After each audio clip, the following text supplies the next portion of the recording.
राधे राधे दोस्तों, मैं आपको एक बूढ़े भिखारी की अनोखी कहानी सुनाने जा रही हूँ। मेरी कहानी आप लोगों को अच्छी लगे तो इसे शेयर कीजिए और मेरे चैनल को सब्सक्राइब कीजिए। एक दिन एक भिखारी दरवाजे के पास आकर भीख मांगता था और घर का मालिक हमेशा घर के बाहर आते ही उसे देखकर फिर जाया करता।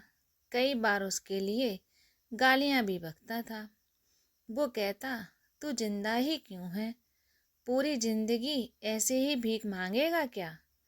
धरती का बोझ क्यों बना बैठा है? और कभी कभी उस भिखारी को गुस्से में वह धक्का भी मार दिया करता था। इतना कुछ हो जाने के बावजूद भिखारी के मुंह से सिर्फ यही निकलता कि भगवान तुम्हारे पापों को माफ करे। एक बार सेठ को धंधे में बड़ा नुकसान होने की खबर मिली। सेठ बहुत परेशान था कि तभी उसके दरवाजे पर वही भिखारी आ गया। गुस्से में अपना आपा खोते हुए सेठ ने उस भिखारी को पत्थर दे मारा।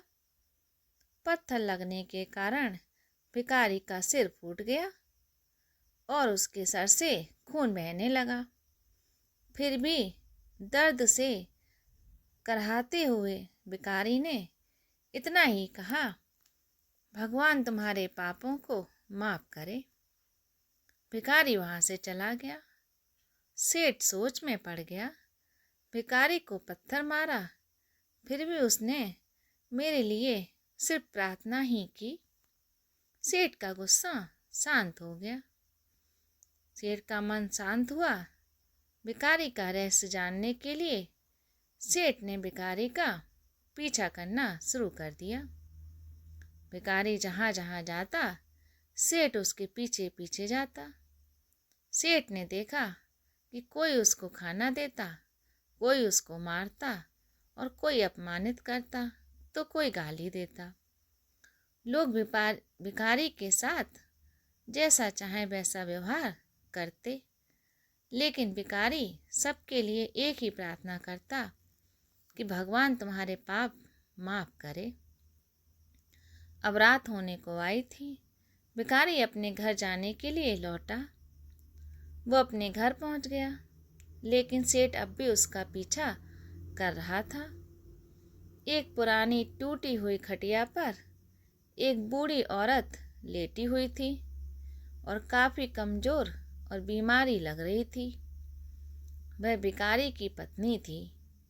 अपने पति को वापस आता देखकर वह खाट से उठकर खड़ी हो गई। पत्नी ने अपने पति के भीख वाले कटोरे में देखा, उसमें सिर्फ आधी बासी रोटी थी। उसे देखकर वह बोली, आज बस इतना ही मिला?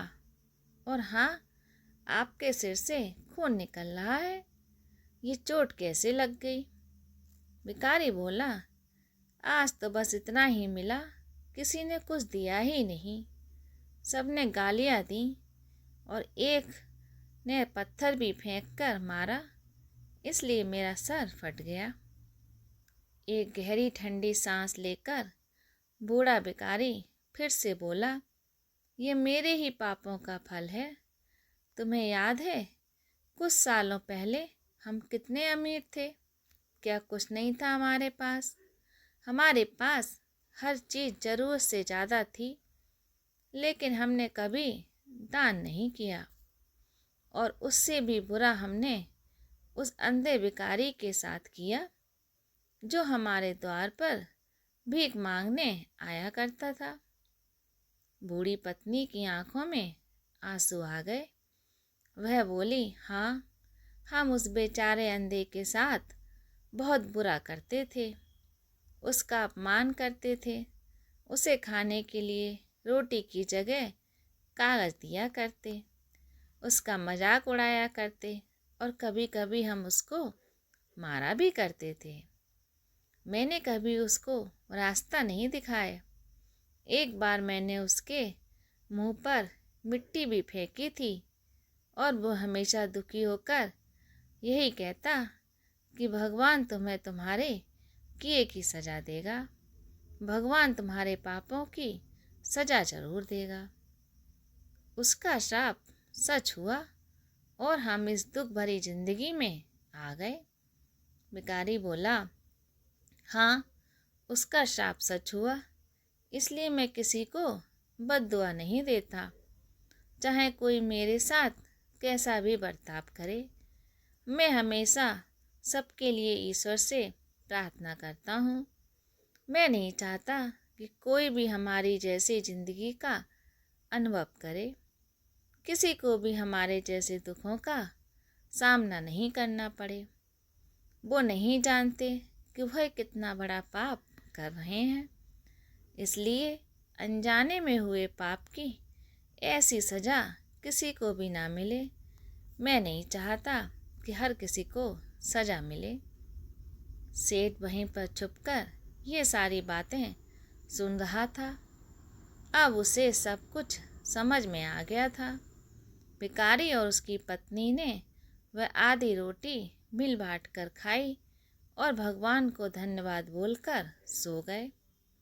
अगले दिन वही भिखारी फिर से भीख मांगने गया। सेठ के घर के पास जाते हैं। सेठ पहले से गरम रोटी और उसके लिए निकाल कर रख दी थी। उसे देते हुए सेठ विनम्रता से बोला, माफ़ कर दीजिए बाबा, मुझसे बहुत बड़ी गलती हो गई। बूढ़ा भिखारी बोला, भगवान तेरा भला करे।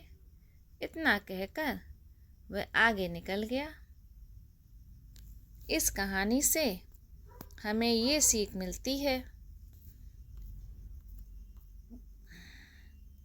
कि आदमी चाहे किसी के बारे में कितना भी भला बुरा कहे, कितना भी भला बुरा बोले, लेकिन भगवान सिर्फ कर्म के हिसाब से उसको फल देता है। क्या हुआ अगर भगवान नहीं दिखता है, लेकिन यह बात बिल्कुल सच है, उसके खाते में सबका हिसाब बहुत पक्का होता है। इसलिए जब किसी के लिए कुछ भी करो, दिल से तो अच्छा ही करो।